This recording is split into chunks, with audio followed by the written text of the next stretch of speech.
What is spiritual enlightenment or spiritual awakening? A definition of spiritual enlightenment or spiritual awakening is hard to pin down. This is in part because spiritual enlightenment and spiritual awakening have been used in so many ways to describe so many things, similar to the way in which love is used to describe everything from a preference for ice cream to a merging with everything. And it is also because spiritual enlightenment and spiritual awakening are such rich and complex experiences that they are innately hard to define.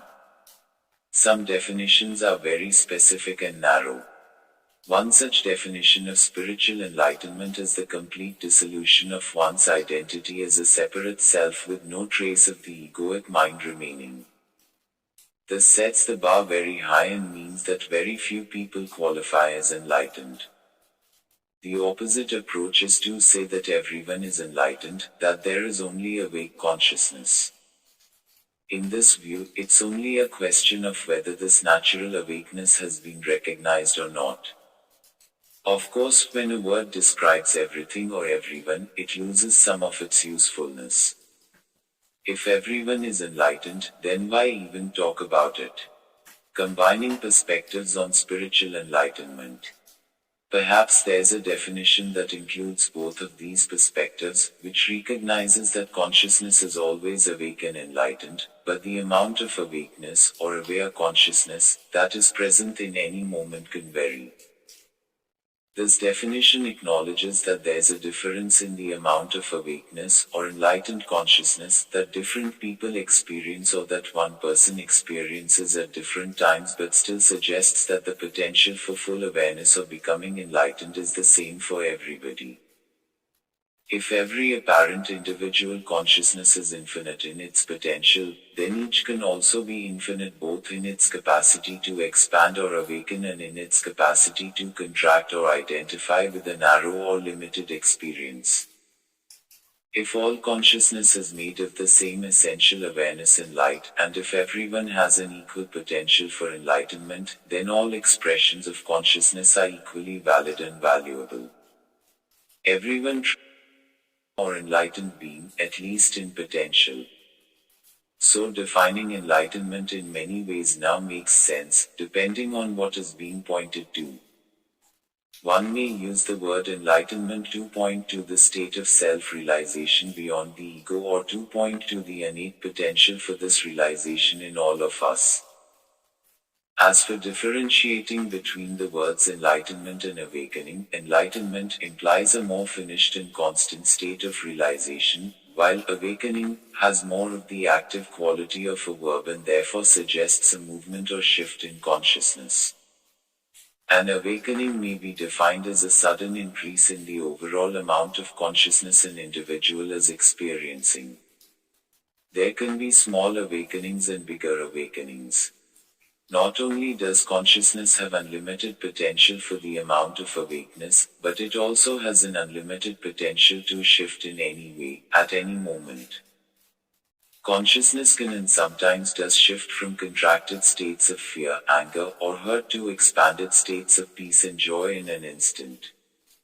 Unfortunately, it can also shift in the other direction. Consciousness has no fixed state. What about the spiritual awakening happening now? As it is being defined here, a spiritual awakening is a sudden expansion or shift in consciousness, especially a more dramatic one. We don't usually refer to a minor realization as a spiritual awakening. Enlightenment, on the other hand, can be used to mark a particular level of realization or awakeness, even if the exact definition varies depending on who is using the word, as it does with every word. What really matters is what your awareness is doing right now. How is your consciousness appearing or shifting at this moment? Are you realizing more of your experience in essence right now? Or are you contracting and limiting your awareness with thoughts and identification? Is any shifting happening from reading these words? Enlightenment or awakening is a profound mystery, and the best definition may be found in the actual experience of your own shifts in consciousness.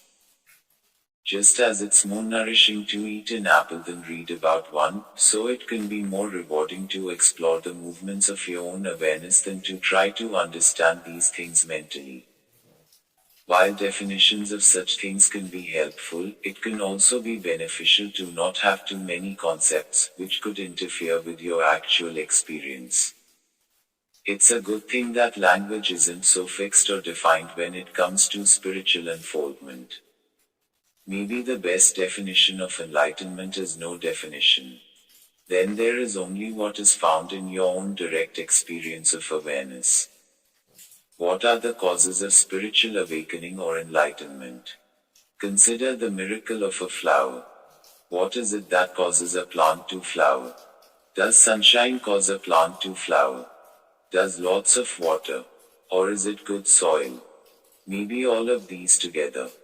Or is there really something more subtle in the nature of the flower itself that causes it to flower? Is it something in the DNA of the plant? Does that mean the whole process of evolution over eons of time is involved? What might other factors cause the flowering? Does gravity play a part? The season and the temperature? The quality of the light? Some plants will not flower under glass or artificial light. What about animals that eat the fruit and spread the plant? Or the birds or bees that pollinate the flower? Do they cause the subsequent flowering of the newly established plants? Are there even subtler influences? What about presence and love? The intention and attention of a gardener? And is the existence of the world of the form itself necessary for a plant to flower? And what about consciousness?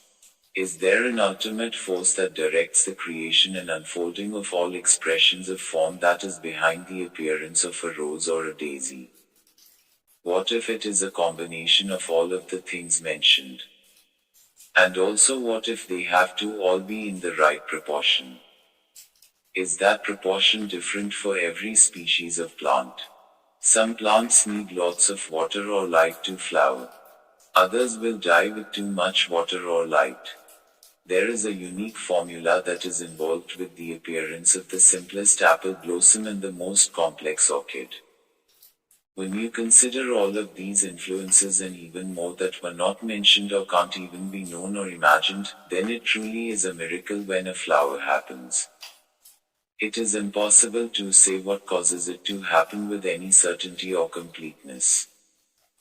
Yet, it's an act of incredible grace whenever all of these diverse, subtle, and gross influences come together in just the right way for an iris or a bird of paradise to open its unique petals to the sky. Ultimately, if you trace all the factors back to all their causes, you find that everything that exists is somehow intimately connected to the cactus flower or dandelion in your front yard. We need a vague and powerful word like praise to name this amazing interplay of forces and intelligence. Obviously, to reduce it to a formula doesn't come close to capturing or describing the vast richness of variables and forces at play. There is no formula complex enough to capture the whole mystery of a magnolia blossom. Spiritual awakening is a kind of flowering of consciousness. When consciousness expands and opens into a new expression, we call that a spiritual awakening. And while there are as many kinds of awakenings as there are flowers, they are all equally mysterious. What is it that causes a child to start to awaken to the nature of words and language? What causes the awakening of sexuality in a teenager? How does one suddenly know they are falling in love? Or even more profoundly, how does one explain the birth of unconditional or divine love?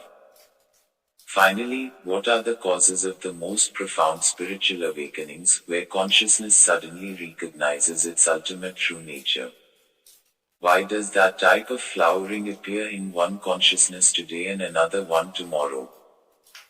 If the formula for a simple petunia is a vastly complex interplay of earthly, human, and even cosmic forces, then imagine how complex the formula is for the unfolding of a human consciousness into full spiritual enlightenment as one's true nature.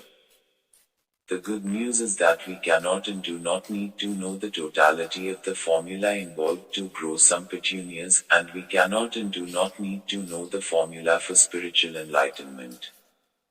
Yet we can be curious about all of the factors involved and even play with them to see what effects, if any, they may have in our individual experience of consciousness unfolding. Sometimes the mysteriousness and unpredictability of the whole process of awakening lead us to shrug our shoulders and say it is all up to grace or to God. And, of course, that is true. And yet does that mean there's no place in this unfolding for our own actions? Is there a place for spiritual practice? What about meditation, self-inquiry, or study of spiritual texts? And how about devotional practices or the transmission of presence from being with a great teacher or master? We can easily become disillusioned with any or all of these activities because the results they produce are so unpredictable and varied, and it can seem simpler to avoid the question of their role altogether. Ask any gardener if it works every time to water and weed and fertilizes a plant. Or does a plant sometimes fail to flower no matter how well it is cared for? But does that mean you never water or fertilize your plants? At other times we can be overly convinced that our practice or inquiry will lead to the desired results, often because it seemed to work at least once for us, or for someone we know. The only problem with spiritual practices is that they occasionally work. Then we think that we have the formula and that every time we sit down to meditate or ask, "Who am I?" we will have that same experience of expansion or awakening again. That is like thinking you will always have a bumper crop of marigolds every time you plant them. There is a middle way between denying the importance or role of spiritual practice and having unrealistic expectations that self-inquiry, meditation, or devotional practice is going to, by itself, cause an awakening. We can experiment and play with these processes, just as a gardener will experiment with different fertilizer or watering patterns to see what happens. It ultimately is all up to grace, and yet what if grace works through us as well as on us? What if spiritual practice is as much a part of the mystery of existence as anything else? Maybe we can hold the question of what role inquiry, devotion, effort, surrender, transmission, meditation, gratitude, intention, silencing the mind, study of spiritual books, involvement with a teacher or master, rightness of the student, karma, grace and luck play in our enlightenment with an openness and curiosity, instead of a need to define their rules once and for all. The flowering of consciousness in your own existence is as unique as every flower, and ultimately we are all here to discover how it is going to happen uniquely this time around. What is your consciousness like right now? How open is the flower of your awareness? Is it still budding or has it blossomed? Just as every flower fades and another comes along, what about now? And now? What happens this time when you meditate? What happens now when you inquire, "Who am I?" How does it feel right now to open your heart with gratitude even if nothing much is happening? What does impact reading this article or any other piece of writing have on you? Every stage of a plant's existence is valuable and even necessary for its flowering. Your experience is always adding to the richness of the unfolding of consciousness at this moment. May you enjoy the garden of your true nature, including when spiritual awakenings are blooming and when spiritual enlightenment seems far away.